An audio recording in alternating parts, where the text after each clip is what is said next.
Good afternoon.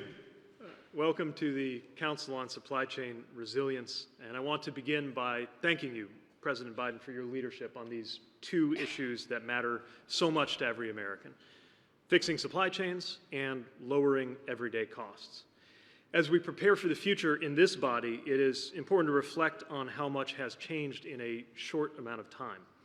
When President Biden first took office, the pandemic had led to the most profound and widespread set of disruptions to our transportation systems since 9/11, including enormous strain on our supply chains. We were paying more, we were waiting longer. We had about 100 ships bearing down on those West Coast ports, and some in the media, just about exactly 2 years ago, were saying that Christmas was going to be canceled. Christmas, of course, was not canceled. All through the year, President Biden had been challenging us to stay ahead of this issue and to be prepared to respond. And so, as tough as that season was, we wound up having an all-time record high of goods moving through America's ports, and people received their packages from major shippers with about a 99% on-time rate. That happened, of course, because President Biden brought together players from across different parts of the supply chain to address the biggest disruptions. Under his leadership, we built temporary inland container yards in places like Savannah and Oakland. We partnered with ports like Los Angeles and Long Beach to get containers moving more quickly. And most importantly, of course, supply chain workers stepped up. So thank you to the longshoremen, warehouse workers, rail workers, truck drivers, and everyone else who is a part of that. And now, as economists are assessing some of the reasons why inflation today is down so significantly compared to 1 year ago, many of them are pointing to the work that was done to reduce shipping costs and other supply chain inefficiencies. But there is more to do. Our goal is not to get American supply chains back simply to where they were before the pandemic, when they were fine on a good day, but brittle in the face of disruptions. Our goal is to make our supply chains more durably resilient and to bring more of their elements home to American soil to prevent disruptions and price spikes in the future. And that is why President Biden has created this White House Council on Supply Chain Resilience to institutionalize what we've done well and to focus on what remains to be done. From a transportation perspective, I want to briefly highlight 3 initiatives. First, through the President's infrastructure package, we are making unprecedented investments in America's supply chain infrastructure. We're helping expand capacity and resiliency at places like the Port of Miami, speeding the movement of goods with a new bridge being built at the Port of Los Angeles, adding 1,000 feet of wharf space and new rail cranes to the Port of Houston, and improving safety and goods movement at literally hundreds of ports, highways, and freight rail lines in between. And this is now being coordinated by our new multimodal freight office, also a creation of the bipartisan infrastructure law, so that our investments can have the biggest impact to move goods reliably and keep shipping prices down. Secondly, we consistently heard from private sector partners that to make the most of our physical infrastructure, we were going to need better data infrastructure. For example, an importer reported not being able to tell the fastest way to move goods. A port was losing visibility of goods outside of their gates, and a logistics firm didn't have enough notice to get their chassis to the right location where locomotives were available, all of which added up to wasted time and higher costs. So we launched FLOW, the Freight Logistics Optimization Works Initiative, to give actors across the supply chain unprecedented access to shared data. And today, even though this effort is still new, we can share some great progress. We've grown the number of participants to now include the 5 largest U.S. container ports, 7 of the largest ocean carriers, and some of the largest retailers, including Walmart, Target, Home Depot, and Lowe's. And participants are now beginning to use the data for the first time to inform decision-making that avoids bottlenecks, improves lead time, and better coordinates where trucks and chassis are most needed so that they can move goods more efficiently and, again, keep shipping costs down. And third, we are advancing the President's Trucking Action Plan, building new truck parking, improving working conditions for truck drivers, and opening new pathways for veterans to enter this critically important career. So while there is certainly much more work ahead of us, there is also a great deal of progress to build on. Thank you again, and it is now my great honor to introduce the person who has led this work, with discipline, with expertise, and with a constant focus on how we can use the tools of government to help people in everyday life. The President of the United States, Joe Biden.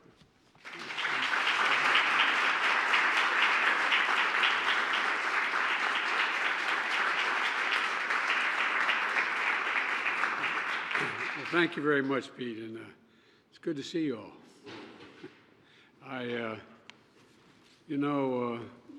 We always talk about the big issues, the big things, but sometimes the big things work or don't work based on whether or not the little things are in place, the mechanics are in place.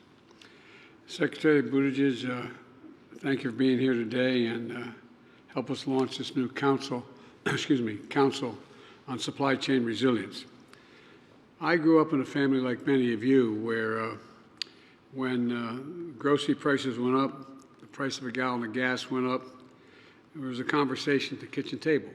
I mean, literally, not figuratively. Those conversations have been going on at kitchen tables all across America for a while now.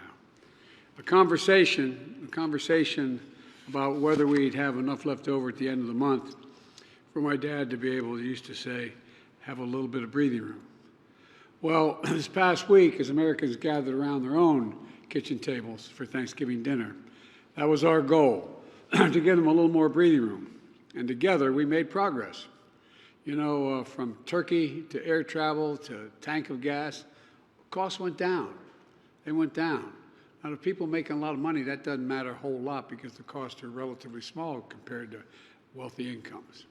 In fact, as a share of earnings this Thanksgiving, dinner was the 4th cheapest ever on record. I want you all to know that. I look at all the press, look at that. The press is particularly excited about that, I can see. But look, all kidding aside, that's not all. On Thanksgiving 2 years ago, 100 container ships were waiting in the dock in the ports. They were lined up, 100 long out into the ocean. This year, there were less than 10, meaning that today, as folks start their holiday shopping, shelves are stocked, meaning that if major appliances like a stove or a fridge broke down over Thanksgiving, you can replace it faster and 9% cheaper than did 2 years ago. These savings matter to so many families, especially at this time of the year. And they're no accident when it comes down to supply chains. Did you ever think we'd be talking this much about supply chains? No, but I'm serious. It's critical. Everybody's beginning to figure it out. The average person knows what we're talking about. We talk about supply chains. But when the supply chains were disrupted, we knew what trouble we had. Before the pandemic, supply chains weren't something most Americans thought about or talked about. But today, after years of delay in parts and products, everyone knows why supply chains are so important. That's why within my first month in office, I signed an executive order bringing supply chains home to get goods moving again. So it started here. We had the basic product here. Less than a year later, I signed the bipartisan infrastructure law to make a generational investment in every part of our supply chain, from our roads to our bridges to our ports to our airports to our internet. Less than a year after that, I signed the Inflation Reduction Act to grow the industries of the future right here at home, including electric vehicles and clean energy. And the CHIPS Act and the CHIPS and Science Act. How in God's name can you lead the world when you don't lead the world in science and development? To make sure we never experience another shortage of semiconductors. You know, America invented these chips. I know my staff is tired of hearing me say this in my cabinet, but these small computer chips the size of a fingertip, they affect nearly everything in our lives, from cell phones to automobiles, refrigerators. If you don't have them, you don't have those things. But over time, we went down from producing 40% of the world's chips to just doing 10%, but not anymore. All over the country, semiconductor factory companies are investing hundreds of billions, let me say it, hundreds of billions of dollars to bring chip production back home here to the United States. Over the last 3 years, all the leaders around this table, these two tables on my right and left, have also worked to lower costs for American families. From cracking down on foreign-owned ocean shipping companies that had raised their prices as much as 1,000% while racking up enormous profits, teaming up with truckers to create registered apprenticeship programs and move a record level of cargo around the country, to helping family farmers and family farms access fertilizer they need to grow food so many of us enjoyed in Thanksgiving. Folks, the result, today our supply chains are stronger than ever, with backlogs, bottlenecks, and shipping rates at a 25-year low. We've created 14 million new jobs, including 800,000 manufacturing jobs. And the unemployment rate has stayed below 4%, for the longest period, longest stretch in over 50 years. And wages for working families have gone up while inflation has come down 65%, giving families a little more money in their pockets and a little more breathing room for this holiday season. But we know the prices are still too high for too many things, that times are still too tough for too many families. But we made progress, but we have more work to do. Let me be clear. To any corporation that's not brought their prices back down, even as inflation has come down, even as supply chains have been rebuilt, it's time to stop the price gouging and give the American consumer a break.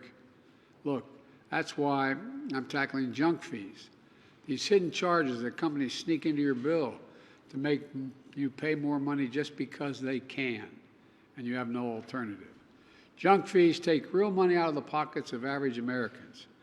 They can add up to hundreds of dollars, weighing down family budgets and making it harder for families to pay their bills. And they feel like they're being played for suckers, which they are.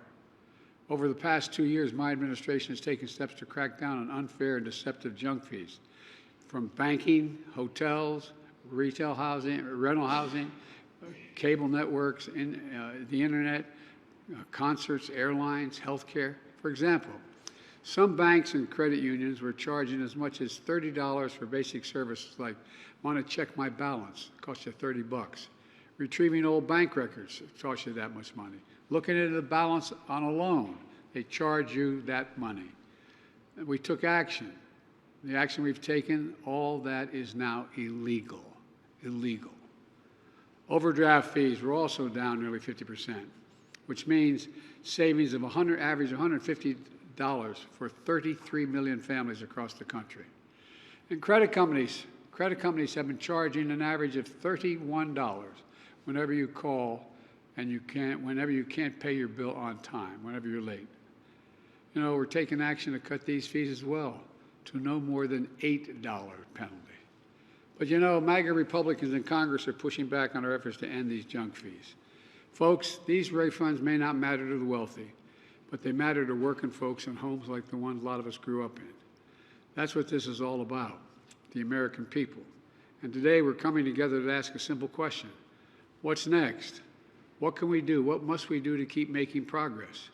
To keep our supply chain stable and secure in the long term? To keep preserving that breathing room, a little bit of breathing room for American families for the season to come, no matter what challenge we face. And thanks to the folks assembled here around this table, we're making progress on two key fronts. First, we're doubling down on our work at home, starting right here, right now, with the launch of a new Council on Supply Chain Resilience. I'm charging this group to ensure that our supply chains remain secure, diversified, resilient, and into the future.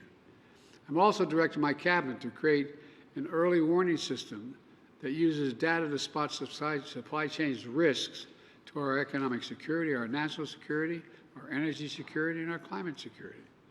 And I'm proud to announce that I'll be invoking what's known as the Defense Production Act to boost production of essential medicines in America by American workers. Because you notice people had to get certain kinds of shots. It was not available. We had to get it overseas. Well, that supply chain is going to start here in America, here in America. We're going to help assure American families have reliable access to medicines they need. Second, we're doubling down on our work with global partners. 2 weeks ago, I signed the first of its kind supply chain agreement with 13 countries in the Indo-Pacific. This agreement is going to help us identify supply chain bottlenecks before they become the kind of full-scale disruptions we saw during the pandemic. We all saw what happened then.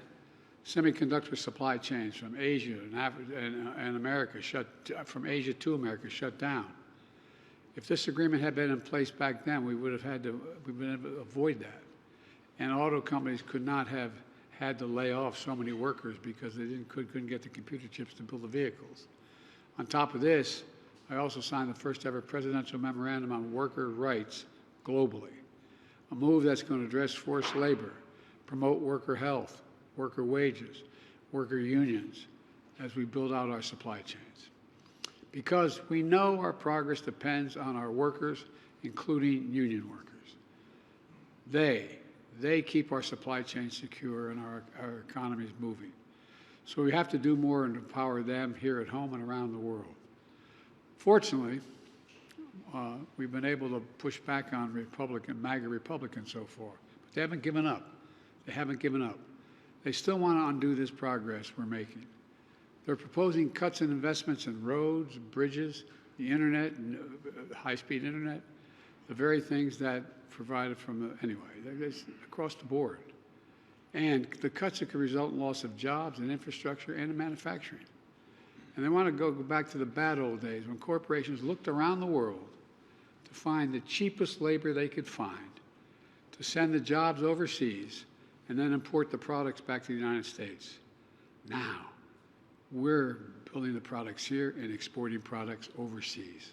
We're not importing jobs.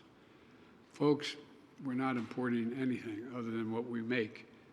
We're making it here and we're sending it overseas rather than going to the cheapest place we can go to have it made. Bottom line, they want to make the whole supply chain more vulnerable. Their plan would offshore jobs, raise costs for seniors by repealing the insulin price reduction, the caps on out-of-pocket drug expenses, and the ability to negotiate lower drug prices that I secured in the Inflation Reduction Act. Their plan would cut Social Security benefits. I thought we had this, they agreed not to do this a couple times, but they're back at it. Benefits, average benefit cut would be 13% for people, by 13%, those would be cut. Their plan would also cut Medicare while providing more tax giveaways to the wealthy and the biggest corporations.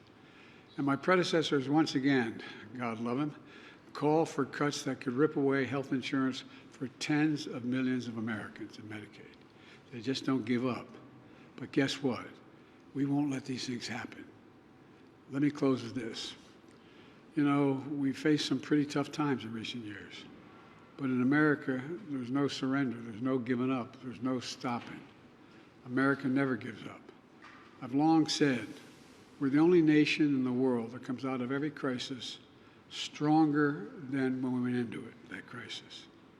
I truly believe that 50 years from now, when historians are taking a look at this, looking back at this moment, when they look back on the work we're doing to build the economy from the bottom up and the middle out, to strengthen American supply chains and manufacturing workers all across the country, they're going to say that this was the beginning when America won the competition of the 21st century. I've never been more optimistic about our nation's future. We just have to remember who we are. You've heard me say it before, we are the United States of America, and there's nothing beyond our capacity when we do it together. So folks, we've got a lot of work ahead of us. I'm confident we can do it. We've done a lot already. So just keep at it. We're going to lower prices for average Americans all across this country. Thank you, thank you, thank you. See you.